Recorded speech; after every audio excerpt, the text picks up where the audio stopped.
Okay, so continuing with the theme of, or the energy of I am. I am, those two words are really powerful. What follows is the energy that we live by.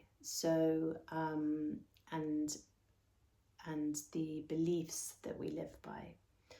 So we have to be, or we don't have to be, we have the choice to be really aware of what follows when we say I am, especially in our heads.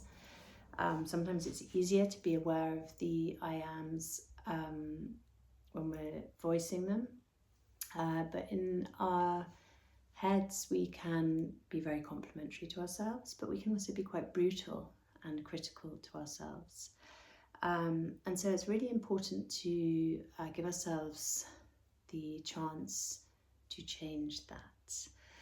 And when we start playing with being more present, more conscious in our moment to moment, our day to day, we increase this awareness and we increase our chance of change. So if we play with this concept of I am, who are we? Who are we? Because yes, I am Nicola. I am here. I'm a mummy. I am a sister. I am a daughter. I am a teacher. But who am I when I'm not those things? I'm not my thoughts because someone's observing my thoughts. I am not my behaviors because I can observe my behaviors. So who's the observer of all these things? I am. And that I am, the observer, is awareness. So I am awareness and you are awareness. And this awareness, consciousness, love, loving kindness, appreciation, gratitude connects us all. And when we have this awareness, the energy of it dissolves any negative patterns.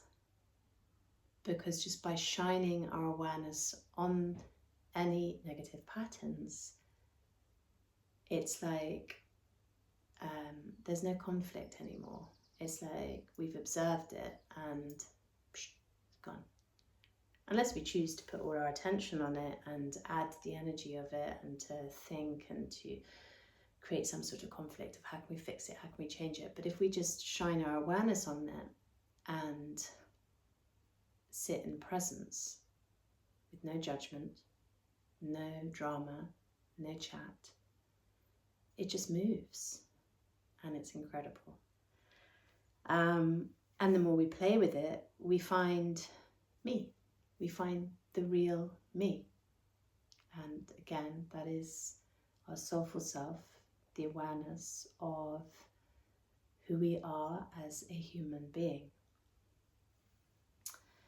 Our subconscious mind is programmed between the ages of 1 and 7. So we're like a sponge. Everything we see and witness and hear, we're just absorbing. And then when we hit 7, we start to make our own decisions. But by that point, we're pretty well programmed. And so, and sometimes even the door, like Dr. Sue Morter likes to call it, the trap door between the conscious mind and the subconscious mind has actually shut because we might have witnessed much stress, or we might have experienced stress in our environment where we're in fight, flight or fear the whole time, and then we just can't take any more. So the communication between both shuts down and we just live from our subconscious mind rather than living from our conscious mind where we can look at everything from moment to moment to moment. So the subconscious mind is there to protect us, either by numbing enthusiasm or sabotaging something creative or daring, or when we know it really is the right thing to do, our subconscious mind can chuck in a shitload of judgment or fear, usually, to sort of make us rewind and stop and stick to what we know because it feels safer. And yet really, the moment we step into the unknown and surrender to that and trust our innate being, our innate creativity, then everything starts to flow a little bit different. Anyway, the great thing is we can rewrite our subconscious beliefs. And because everything is energy, it's changeable. So nothing is fixed. And we are not our thoughts, we're the observer of our thoughts. We are the observer of our beliefs, of our behaviors, of our feelings. We're the awareness of them all. So we have this wonderful opportunity to change whatever is no longer serving us or is prohibiting us from moving forward in flow. And we see where we might be resisting something, we see where we might be numbing something, we see where we might be lacking flow, especially if a pain shows up. It's usually a pain will show up for us to take a moment to stop and look at what's going on. But often we just suppress that with a painkiller or something. And really what we want to do is step into feeling it and see what it's bringing with us. So it's always good when a pain does come up to ask yourself, what am I resisting? Or perhaps what's holding me back? Or what am I not looking at? Or and the parts of the body often reflect areas of life and ways of thinking, so that's an area that you can explore. But a kind of, I suppose, a few that I could share with you is, if you've got back pain, what is holding you back? What's pulling you back? What's stopping you from moving forward? If you've got shoulder pain, what's weighing you down? What's niggling in your ear? Neck pain, who's the pain in the neck? What's the pain in the neck? What are you not looking at? So with the eyes, how can you change your perception? How can you see something different so that it benefits you and others? And it goes on.